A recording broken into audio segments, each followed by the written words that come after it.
This is Inside Badger Football with head coach Trey Shucker.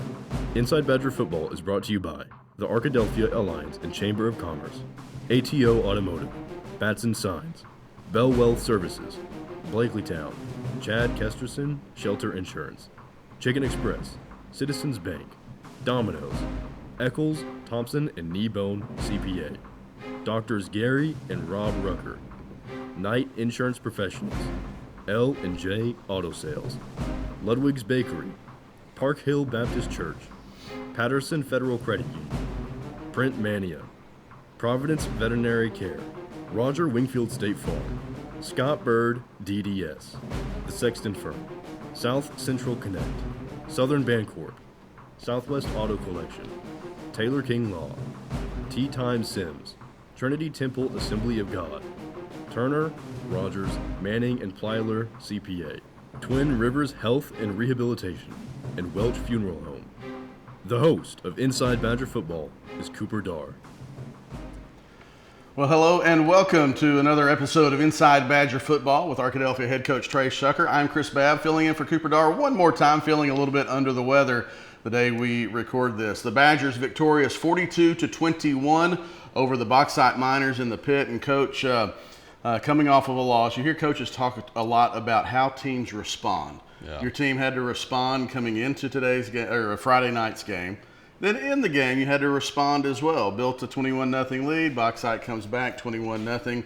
Then you respond with 21 points. Talk about how the response to adversity or things that don't go your way is a big key of being a successful football team. Yeah. In a football season, the whole message to the team on Monday was, do not let last week's loss defeat you again this week. And I thought our kids did a really good job of responding to that and put together a really good week of practice, really good preparation for the game. Bauxite's a good team. And we had to go on the road to their place and win. And, I was very proud with how our team responded. I thought we came together as a team. I think we got back on track Friday, just through it all, found a way to come out and win. And I think we're stronger as a team from it. In the game, you had to respond as well. Yeah. Really good start, 21-0. Bauxite was able to score. There was a turn in the middle of the second quarter, early in the second quarter, where Bauxite took advantage of a turnover, scored on that to make it a one-possession game. Third quarter, they were able to tie it. And then you had a defensive stop that was able to kind of get you back on the scoreboard. But there are lots of times in that game where your team had to kind of say, all right, it's not 21-0 anymore. It's not 21-7 anymore. We're going to have to kind of respond, and they did that well. Yeah, like I said, Bauxite's a really good team. I think they're one of the better teams in our conference. And, I was very proud that our team was able to go out and respond the right way in the second half. We started the game fast. That was one of the things going into it, was our offense hadn't been able to start very fast. And, I thought we did that in the game against Bauxite. And then, just throughout the course of the game, they were able to tie it back up. But, I knew that once we got the first stop on defense in the second half, that if we can go down and score and separate again, I felt like we were in good position. I was very pleased with how we were executing, especially on offense.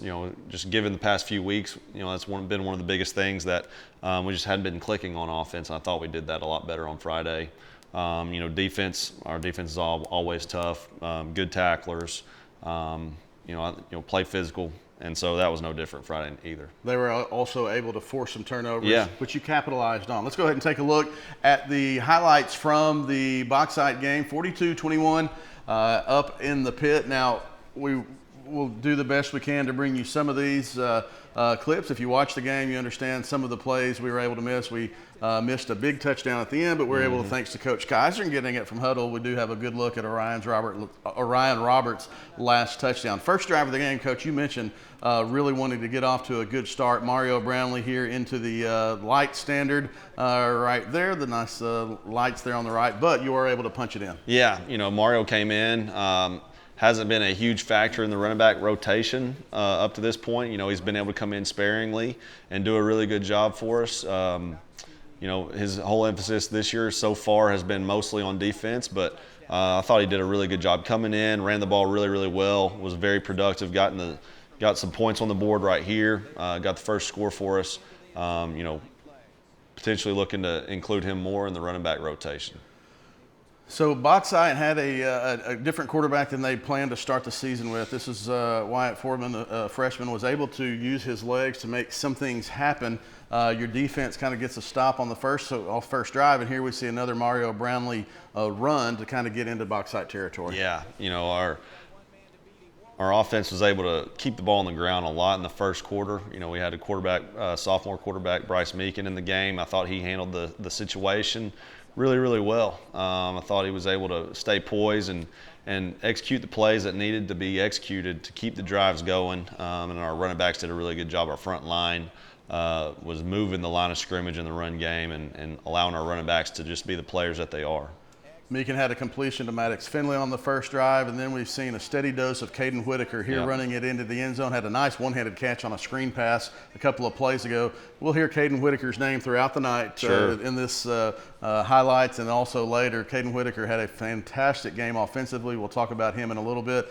But here, this was a big possession in the game when your kickoff coverage team was able to set up Bauxite in bad field position, which results in this. That's right. And, I thought Friday was one of the deal that we were playing complementary football. I know we've talked about that in the past, but we haven't done it this year because we haven't. But I thought Friday was the start of playing really good complementary football, and it started with that really good kickoff, pinning them in their own territory, and then a big defensive stop right there, giving our offense really good field position to where, all we've got to do is run a couple yards and get in. It's not very difficult, but we do that, so we make it 21-0. And so this is really good start to the game. It's still the first quarter. We do a really good job on our cover down again. Again, we're pinning them deep in their own, and they've got good players. You know what I mean? They've got some receivers that are very, very talented, some quarterbacks, some younger quarterbacks that are very good. They've got a left tackle that's Division I, committed to go play at SMU. And so they're a very good team. I thought the sophomore quarterback and the freshman quarterback, I know you mentioned him also, they did both of them. Very, very talented players. And, the freshman is the one that's in right here. Very talented with his legs. We had to do a really good job of bottling him up. They're just a really good team.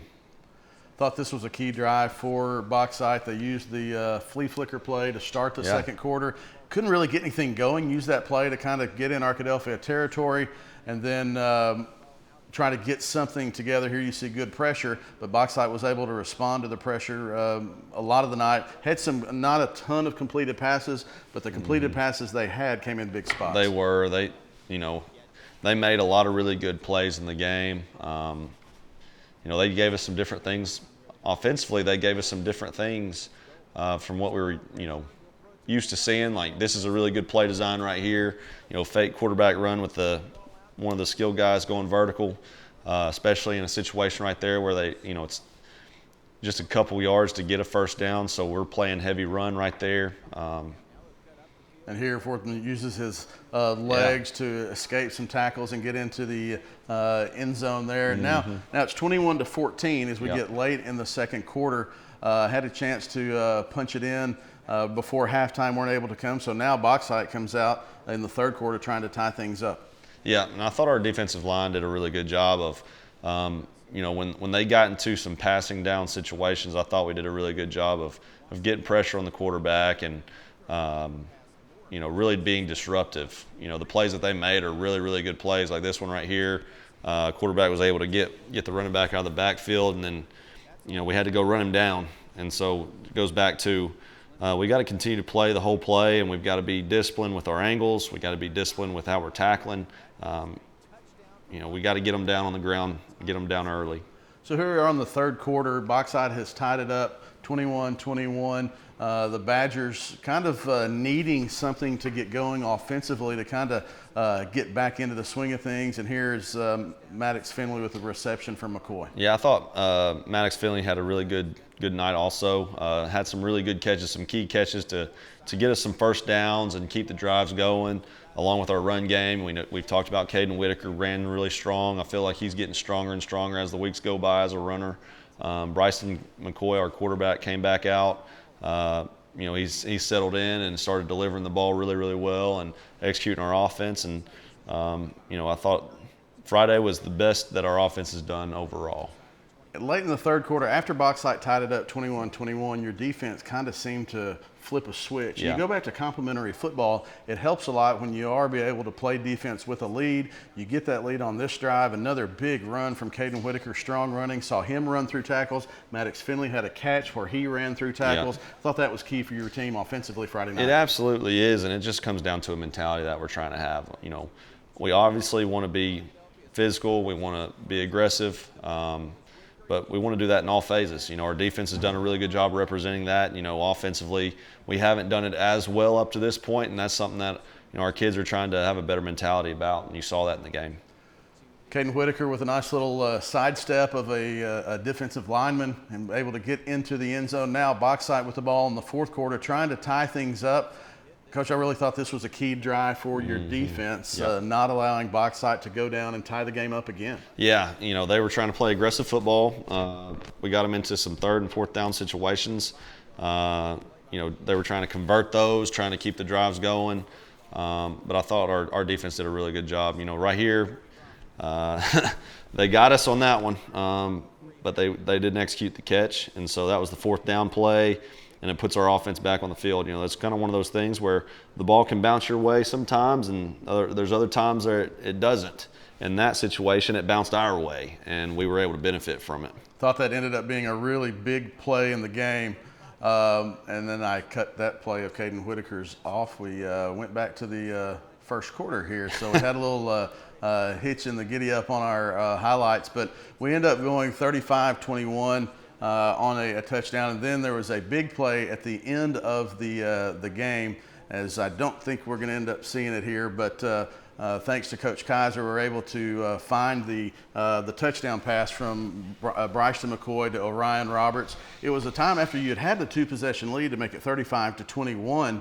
You'd had the two-possession lead. And then it was key, I thought, even with the time that was left in the game, to be able to put a big play together. I think the fourth down drop that we saw was a big play because your offense was able to go down and get a touchdown to make it a two-possession game.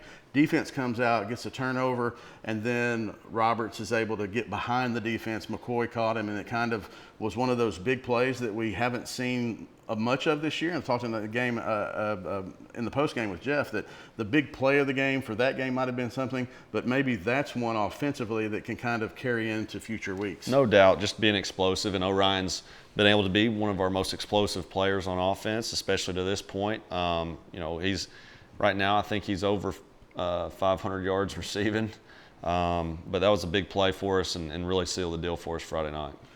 We missed some of those highlights, but you can go on the ArkadelphiaBadgerTV.com Facebook page, check out the Blakelytown recap, and catch the last couple of minutes of those highlights that we were going to talk about there, but the Gremlins got us. You know, it happens. It happens. So let's go on to our players of the game, Coach. Offensively, I talked about him earlier, said we're going to hear from him again. Yeah. Caden Whitaker, offensive player of the game. You mentioned it seems like Caden keeps getting stronger and stronger, and really Friday night, I believe it was his yards after contact that impressed me the most. No doubt. Just the broken tackles and just how physical he ran the football. Had 3 touchdowns on the night. I want to say 130-something yards rushing, I think on 27 carries. But just overall, he also caught the ball a few times out of the backfield. Just really, really good night overall for Caden Whitaker. And it's one of those things where, you know, running back and quarterback are one of those positions that really rely on a lot of other people to do their job really, really well to have some success. And you know, our front line did really good job of giving him some holes to run the ball through, but he did a lot after that also. A couple of times Friday night, I also saw some of the linemen pulling even out to the sideline. I think Grant Rollins was one of those pulling to the left, and Caden just kind of running behind him with my hand. So you make the path, and I'll kind of go behind. That's exactly right. Let's move to defense. Malachi Hamilton, the defensive player of the game, one of those captains on your team. He is. And really every week kind of know what you're going to get from Malachi, especially Absolutely. Friday night. He's been so consistent. Just a physical football player, plays middle linebacker for us, returning starter. You know, he's one of those guys that when he's speaking to the team, people are listening. He's a leader over there, leader of our team, leader of our defense. You know, was one of the had some of the most tackles in the game. had a lot of tackles for a loss, and also had a forced fumble on the night. So just a really, really good night out of Malachi. He's our Defensive Player of the Week. Congratulations to Malachi, senior on that team. Let's move to Special Teams Player of the Week. Casey Pye, the deep snapper. Yeah. And Coach, Casey Pye, having a deep snapper that can snap with the ability of Casey Pye and get looks from colleges to come deep snap has to be a luxury for a coach in high school that you don't have all the time. No doubt. This is, it's a special player. It's a special situation to have a long snapper like that, a deep snapper. He had he snapped the ball. Obviously, his snaps are always great, but he did a really good job of covering down, had a big tackle on a punt. And so that, he's very consistent with all of his snaps and PATs from punts, and then he was able to cover down and make a big play. Bauxite had a shifty punt returner, and I remember the one you're talking about. They were coming towards the sideline where our broadcast position was up in the old gym on the Bauxite sideline, and he made a tremendous tackle. And it might have been where the punt returner was able to get the outside edge if Casey had not made that tackle. It was definitely a questionable look. If Casey doesn't make that tackle, they're definitely going to get a lot more yards after that. Right. So it was a tackle that we needed to make, and Casey did a really good job of executing it. Coach, there are a lot of people outside of your team who make contributions. Our Badger Spirit Award this week is Michaela Morris, one of those students who really helps your program off the field. Yeah, and she's our water girl. This is the second year that she's been able to do that. Doesn't matter the situation. If we're playing a game, if it's JV, if we need help any other way, she's always willing to be a part of it. She loves being a part of the team and helping us out, and does a really good job of it. We're thankful to have her. Congratulations, Michaela, for being named the Badger Spirit Award winner. Let's take a look at the 4A7 around the conference. First, we go to the results from Friday night. Obviously, the Badgers defeating Bauxite, Ashdown, Malvern, and Nashville all coming away with victories. Coach, I think I mentioned this last week when I filled in for Cooper as well. There are lots of points on that left-hand column. The teams who are winning games are putting up points. Yeah. I mean, that sounds kind of obvious. They're putting up a lot of points. Well, you got to score to win the game. You got to score more than the other team to win the game. No, but also you look at those four on the left side. Defenses, they've got some really good defenses too. And when the defense puts the offense in good field position, you can score those points pretty quickly. And that's, I think a big part of that is the field position battle with what the defenses are able to do also. I know you typically just see the score, but it just doesn't happen that way with, how good our defenses can play. And defense is setting up touchdowns. Yeah. Arkadelphia's did that. We saw that in the Arkadelphia-Nashville game. I believe Nashville had another pick six from a defensive lineman, defensive scoring. So it's not just the offense putting points on the board, but the successful teams are seeing that from their defense as well. No doubt. Let's go ahead and take a look at the standings from the 4A7 after our second week of conference games. Malvern and Nashville both undefeated. Fountain Lake and Genoa at the bottom 0-2, and then four teams right there in the middle at 1-1. And Coach, we're sitting there at week 5 of the 5 games having been played. That's halfway through the high school football season. It seems, like we haven't been here talking about these games more than just a couple of weeks. But each season that we follow the team and do broadcasts, you get ready for those non-conference games and you feel your way through those. And, now conference season is starting. And here we are getting ready to go to the 3rd of 7 conference games. And we're getting ready to get down into crunch time where this playoff seeding and all that is going to be decided. So each week gets more and more important. No doubt. Every week's important. And this is the time of the year where you've got to have a nameless, faceless opponent. You got to have an opponent. You got to treat them all the same. You got to respect them. You got to be ready to play every single night. The next couple of weeks are going to determine a lot of things. And obviously, you got to play all of them. You got to play all the way through. But the next couple of weeks, you're really going to start seeing some teams separate from the rest of the pack. Let's take a look at this week's games around the 4A7. Nashville at Bauxite, Malvern at Ashdown, Haskell, Harmony Grove at Genoa Central, and Fountain Lake at Arkadelphia. A couple of big games there. Bauxite gets to host Arkadelphia and Nashville in back-to-back weeks. Coach, let's go to that bottom game on the screen, Fountain Lake at Arkadelphia. It's homecoming week. Friday is a big day. The Southern Bancorp parking lot activities at the high school for the students. The pep rally Friday at 2 o'clock, homecoming coronation ceremony at 6:25, and then kickoff at 7.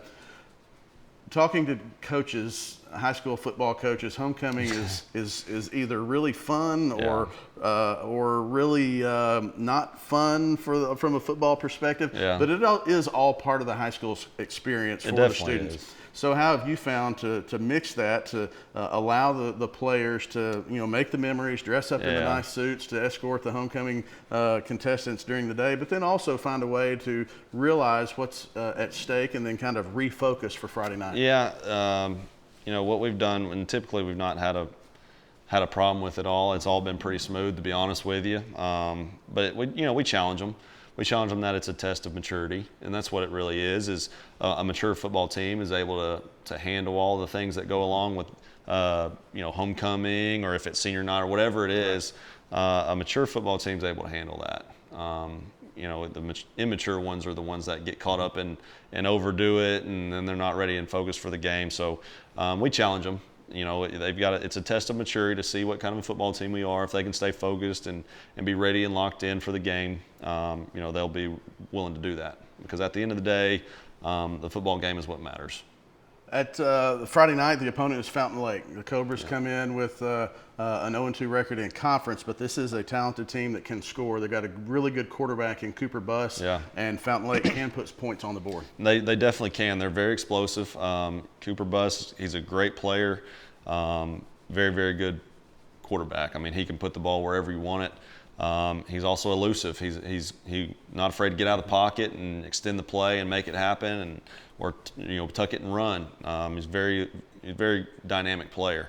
And they've also got some receivers that are just as complimentary. I think last year one of the receivers broke a record in the state of Arkansas for receiving, and they're very talented. So we've got to do a really good job of playing disciplined football with our pass rush. They like to throw the football. They'll run the ball in some different situations, but they're gonna try to throw it 40, 50 times. So we've got to do a really good job of our pass rush. We got to play with technique, and we can't give them anything. We can't have penalties. It seems like defensively, you've got to be able to put pressure on the quarterback. Yeah.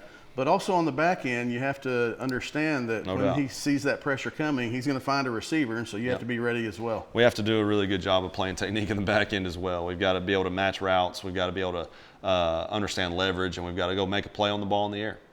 Offensively, it's fun to play at home. I know that the running game really has gotten stronger and stronger. Yeah. The passing game put up some yards as well. What are you looking for from your offense to be able to compete efficiently? We always want to be balanced. We always want to be 50-50 run pass. We don't ever want to be one-dimensional. I feel like if when we're playing our best, we are 50-50 run pass. We're not one-dimensional. So just want to build off of what we were able to do against Bauxite. Feel like we were in control and execute our plays and be able to just take what the defense is giving us, whether no matter it's run or pass, whatever we're asking them to do, go execute the play and go be efficient. The Badgers host Fountain Lake this Friday at Badger Stadium. It's homecoming. If you're an alum and you're watching this show this week, we would love to have you at the stadium Friday night to support the Badgers, catch up with some of your old classmates, and enjoy a good Friday night of football at All Care Field at Badger Stadium. If you can't make it, we invite you to join the broadcast. ArkadelphiaBadgerTV.com/broadcasts. We'll start around 6:15, 6:20 with the homecoming coronation ceremony, and we'll have the Southern Bancorp Badger pregame show after that, heading to kickoff at 7 o'clock. Sitting in for Cooper Darr for one final time this week as he gets out from under the weather. Coach Shucker, thanks for joining us, and we will see you Friday night at Badger Stadium. Go Badgers. Go Badgers. Inside Badger Football is brought to you by the Arkadelphia Alliance and Chamber of Commerce, ATO Automotive, Batson Signs, Bell Wealth Services, Blakelytown, Chad Kesterson Shelter Insurance, Chicken Express, Citizens Bank, Domino's, Eccles, Thompson, and Kneebone CPA, Doctors Gary and Rob Rucker, Knight Insurance Professionals, L&J Auto Sales, Ludwig's Bakery, Park Hill Baptist Church, Patterson Federal Credit Union, Print Mania, Providence Veterinary Care, Roger Wingfield State Farm, Scott Bird DDS, The Sexton Firm, South Central Connect, Southern Bancorp, Southwest Auto Collection, Taylor King Law, Tea Time Sims, Trinity Temple Assembly of God, Turner, Rogers, Manning, and Plyler CPA, Twin Rivers Health and Rehabilitation, and Welch Funeral Home. Inside Badger Football is a production of the Ouachita Sports Digital Network, the student sports media program housed in the Rogers Department of Communications at Ouachita Baptist University. Inside Badger Football is brought to you by